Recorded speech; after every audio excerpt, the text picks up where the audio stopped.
3 jalan bahasa Adib. Adib ialah seorang anak yang ceria. Dia suka bermain, suka ketawa dan paling suka makan kuih Nenek Salma. Tetapi, Adib kadang-kala terlupa, ada satu perkara yang lebih manis dari kuih, iaitu kesantunan dalam berkata-kata. Suatu pagi, Adib mahu bermain. "Nek, bagi saya duit. Saya mahu beli gula-gula," katanya sambil menarik baju Nenek Salma.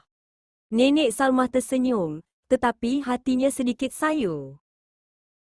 Nenek Salma memegang tangan Adib. "Adib sayang, bahasa kita ada 3 jalan, seperti bukit yang perlu kita daki, jalan yang mendatar, dan jalan yang kita turun."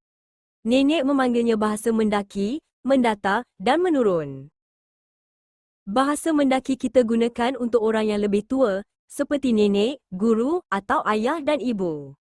Kita perlu guna kata yang sopan dan hormat. Nenek berbisik, "Ingat, budi bahasa budaya kita."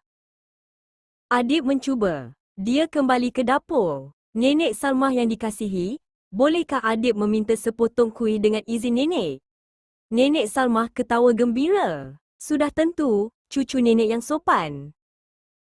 Di taman, Adib bertemu kawannya, Hana. "Dengan kawan sebaya, kita guna bahasa mendatar," kata Nenek Salmah dari jauh. "Kita boleh guna kata yang mesra, ceria, dan sama-sama gembira." Adib dan Hana bermain dengan riang. Mereka bercakap santai, tanpa perlu kata tuan atau puan.